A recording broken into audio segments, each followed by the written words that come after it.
गौतम बुद्ध को कौन नहीं जानता। भगवान बुद्ध ने अपने जीवन काल में कई उपदेश दिए हैं। वे समझदारी से जीवन जीने, सेहत का ध्यान रखने, क्रोध न करने, आध्यात्मिक जीवन जीने और किसी भी तरह की हिंसा न करने तथा जीवन में त्याग को अपनाने की सीख देते हैं। एक सत्य के बारे में बुद्ध कहते हैं कि 3 चीजें ज्यादा देर तक छुपी नहीं रह सकती। वे हैं सूर्य, चंद्रमा और सत्य। जिस तरह सूर्य रोज प्रत्यक्ष दिखाई देता है, चंद्रमा भी दिखाई देता है, उसी तरह सत्य कभी न कभी सामने आ ही जाता है। अतः असत्य को अपने आचरण में ना उतारें, उससे दूर रहने में ही मनुष्य की भलाई है। 2 चर्म धारण न करें। भगवान बोले, भिक्षुओं, महाचर्मों को, सिंह, बाघ और चीते के चर्म को नहीं धारण करना चाहिए। जो धारण करे उसे दुष्कृत, दुष्कृत का दोष होता है।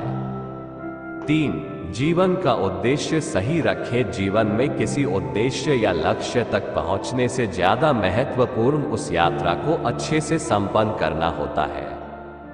4 प्रेम का मार्ग अपनाए। बुराई से बुराई कभी खत्म नहीं होती। घृणा को तो केवल प्रेम द्वारा ही समाप्त किया जा सकता है। यह एक अटूट सत्य है। 5 खुद जैसा औरों को समझना। जैसे मैं हूं वैसे ही वे हैं, और जैसे वे हैं वैसा ही मैं हूं। इस प्रकार सबको अपने जैसा समझकर न किसी को मारे, न मारने को प्रेरित करें।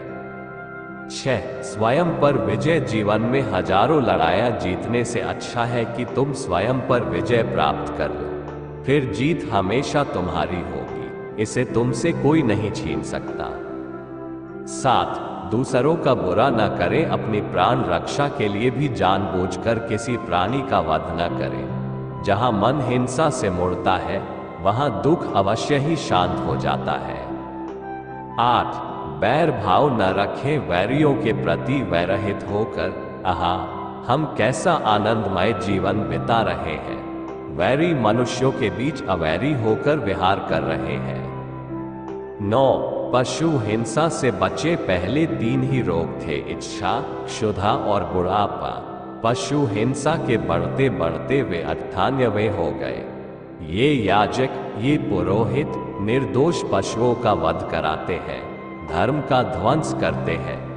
यज्ञ के नाम पर की गई यह पशु हिंसा निश्चय ही निंदित और नीच कर्म है। प्राचीन पंडितों ने ऐसे याजकों की निंदा की है।